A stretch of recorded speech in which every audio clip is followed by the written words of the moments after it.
नमः शिवाय।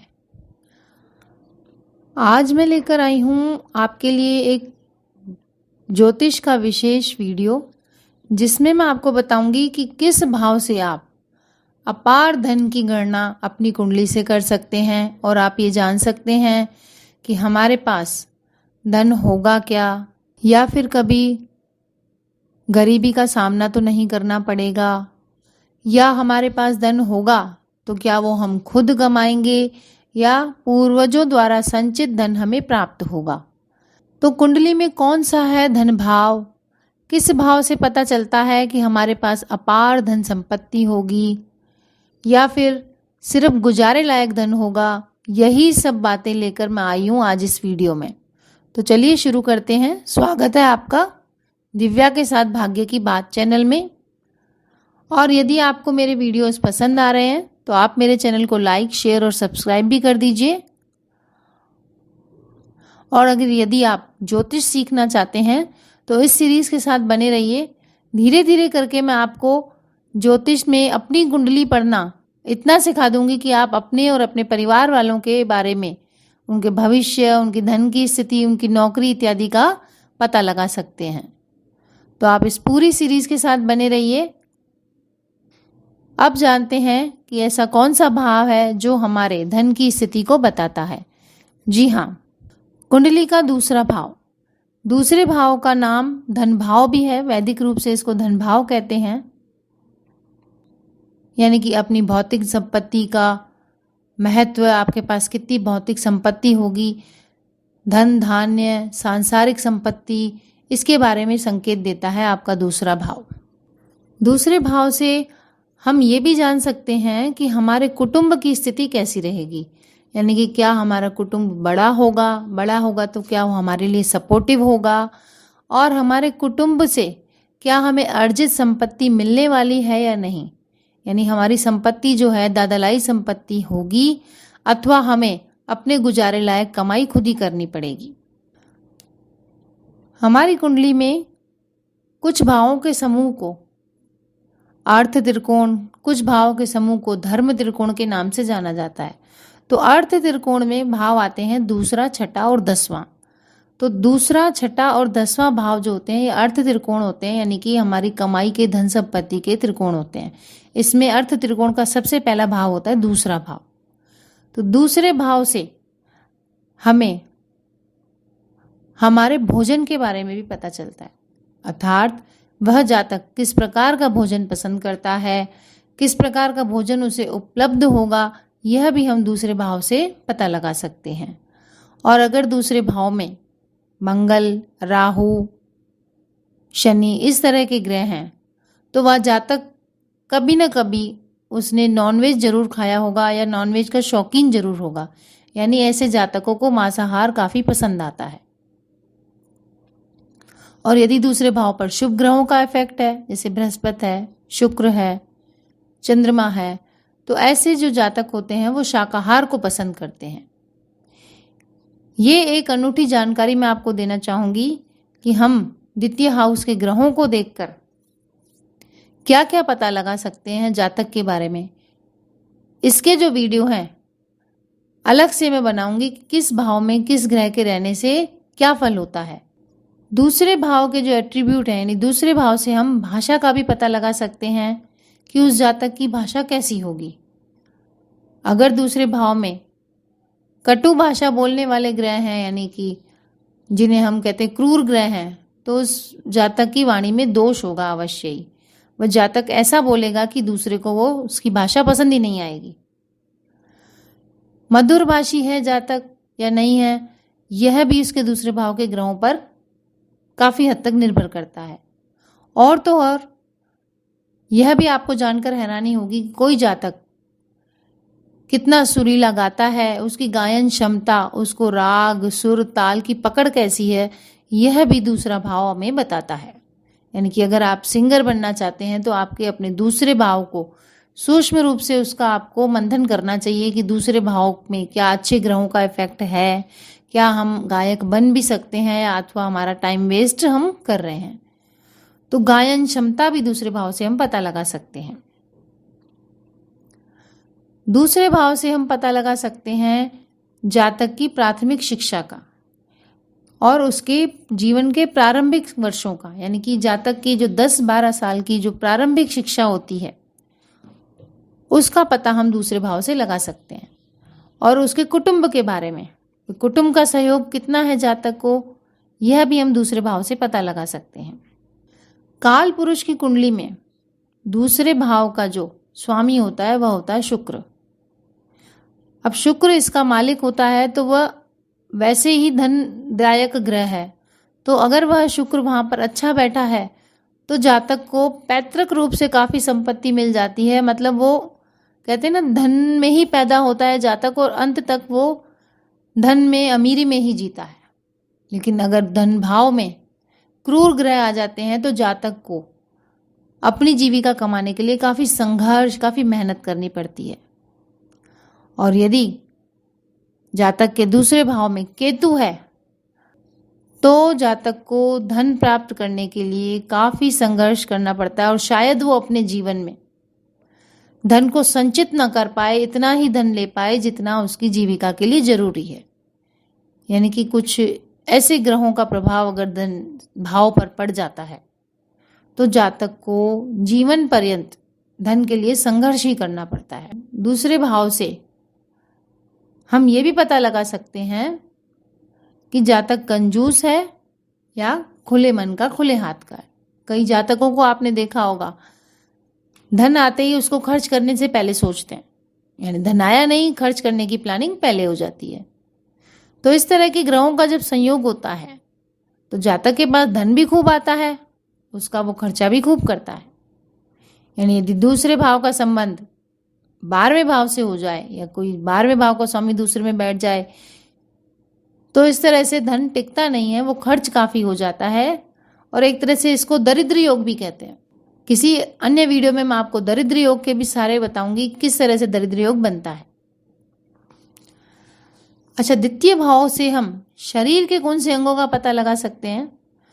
तो द्वितीय भाव में शरीर के अंगों में हमारे गले से ऊपर का जो पूरा चेहरा है, जिसमें कान नहीं, हमारा जीभ, हमारी आंखें, हमारे नाक, हमारे मुंह, होंठ, ये सभी हम द्वितीय भाव से देखते हैं। हमारी खासकर दाहिनी आंख को द्वितीय भाव से हम देखते हैं। द्वितीय भाव से आर्थिक संपन्नता तो देखते ही हैं कि जातक की आर्थिक संपन्नता कितनी होगी, यह भी देखते हैं कि इस जातक के ऊपर क्या जीवन भर कर्जा ही रहेगा या फिर वह कभी कर्ज लेगा ही नहीं। तो यह सभी स्थिति भी द्वितीय भाव से पता लग सकती है। कुटुंब में यदि हम जाएं तो कुटुंब का हम देख सकते हैं कि जातक की फैमिली या कुटुंब बड़ा होगा या उसके भाई बहनों की कमी होगी। क्यों? क्योंकि द्वितीय भाव जो है तृतीय भाव का 12वां स्थान पड़ता है। तो केपी एस्ट्रोलॉजी के अनुसार यह कुछ हद तक यह भी बताता है कि आपके भाई बहन, जो छोटे भाई बहन हैं, वो अपने जीवन में, आपके जीवन में कितने होंगे, क्या उनमें कमी तो नहीं हो रही है। तो यह भी आपका द्वितीय भाव बताता है। दूसरे भाव से आपकी वाणी और भाषा को भी देखा जाता है। तो यदि वाणी और भाषा के ग्रह अच्छे बैठे हुए हैं द्वितीय भाव में, यानी मान लीजिए बुध बैठा हुआ है, तो जातक काफ़ी वाक्पटु होगा। वो काफ़ी अपनी इस तरह से होगा कि अपनी बातों को मजाकिया भाव में कह देगा। जैसे कहते हैं कोई लोग चुटकियाँ ले लेके बोलते हैं, जिसे किसी को बुरा भी नहीं लगता और वो मजाक में बात कह देते हैं। तो इस तरह से बोलचाल में वो आपको प्रवीण बनाता है, माहिर जिसे कहते हैं भाषा का। तो द्वितीय भाव से हम ये भी पता लगा सकते हैं कि कोई मूक है, बिल्कुल कम बोलता है, मधुरभाषी है, मितभाषी है, ये सारा हम द्वितीय भाव से पता लगा सकते हैं। इवन जब छोटे बच्चे रहते हैं वो बोलते नहीं हैं या आगे बोलेंगे भी नहीं बोलेंगे। कई होते हैं जो बोलना बिल्कुल शुरू ही नहीं कर पाते या फिर कम बोलते हैं, उसका भी हम पता द्वितीय भाव से लगा सकते हैं। कुंडली के दूसरे भाव से धन के साथ साथ कितनी सारी चीज़ें पता लगा सकते हैं।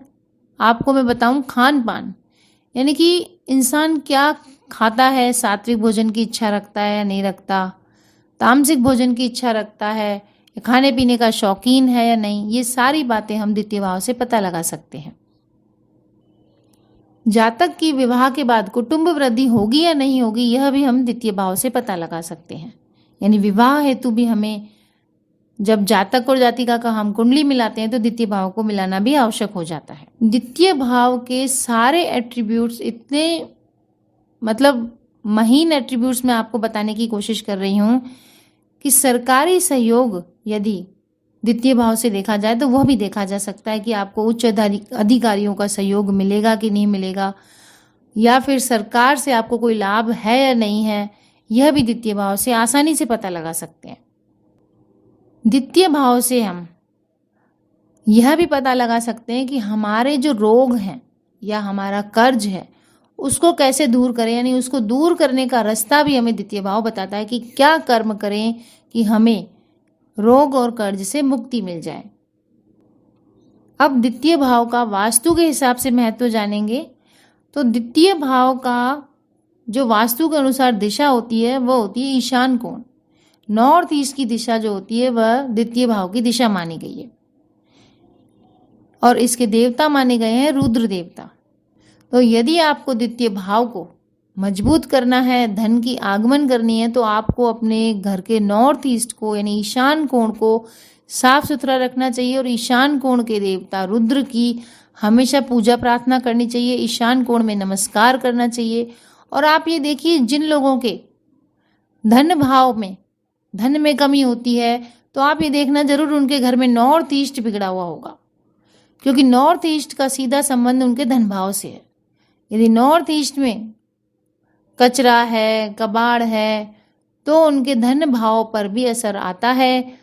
या तो संपत्ति आती नहीं है, आती है तो बहुत ही मेहनत और कष्ट से आती है।